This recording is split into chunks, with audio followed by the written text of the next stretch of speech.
Hello viewers, welcome back to my channel Seema vlogs. বন্ধুরা, প্রতিবারের মতো আবারও চলে এসেছি নতুন কোনো রেসিপি নিয়ে। তো আজ আমি করে দেখাবো রুই মাছের একটি তেল ঝালের একটি রেসিপি। আশা করি রেসিপিটি সবার খুব ভালো লাগবে। তো ভালো লাগলে অবশ্যই চ্যানেলটি সাবস্ক্রাইব করে নেবেন। তো চলুন বন্ধুরা, দেরি না করে শুরু করি।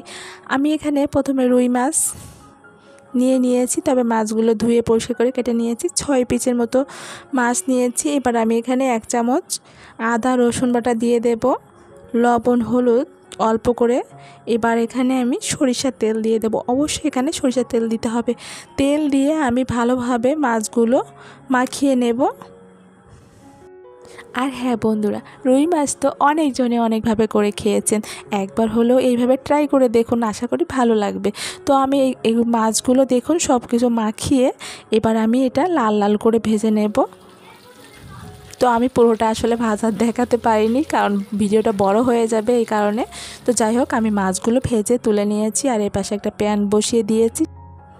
তো সরিষার তেল দিয়ে দেব। তেল দিয়ে আমি এখানে 1 চামচ গোটা জিরা এবং পেঁয়াজ কুচি দিয়ে দেব। পেঁয়াজ কুচি একটু ভেজে নেব ভালো করে,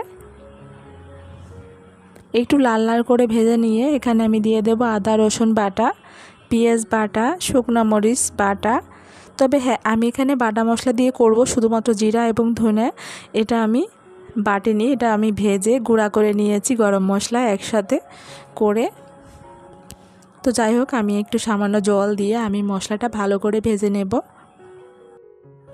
আর হ্যাঁ বন্ধুরা, আমি এখানে টক দই দিয়ে দিয়েছি।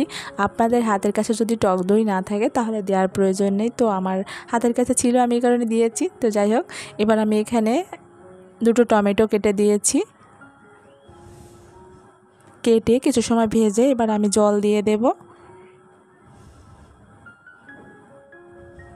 জলটা একটু গরম হয়ে গেলে এবার আমি সেই ভেজে রাখা মাছগুলো এক এক করে দিয়ে দেব।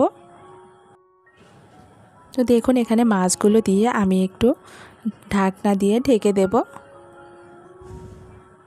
ঢাকনাটা তুলে নিয়েছি। এবার আমি এখানে জিরা ধইনা এবং গরম মশলা একসাথে ভেজে গুঁড়া করে নিয়েছিলাম, সেটাই আমি দিয়ে দেব।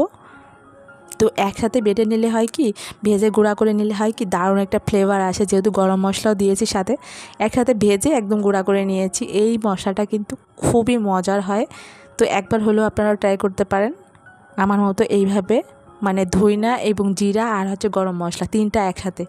তো যাই হোক, আমি এখানে 10-15 মিনিটের মতো কুক করে নিয়েছি। দেখুন, আমার কিন্তু রান্না হয়ে গিয়েছে।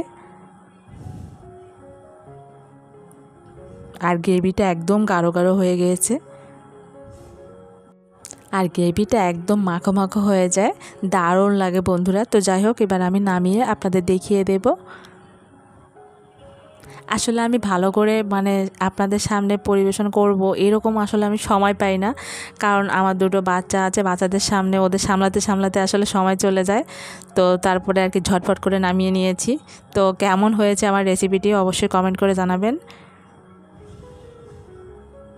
তো রুই মাছ আসলে অনেকজনে অনেকভাবে করে থাকে। তো আমার রেসিপিটি কেমন হয়েছে অবশ্যই কমেন্ট করবেন। তো ভালো থাকবেন, সুস্থ থাকবেন, দেখা হবে নতুন কোনো ভিডিওতে। টাটা।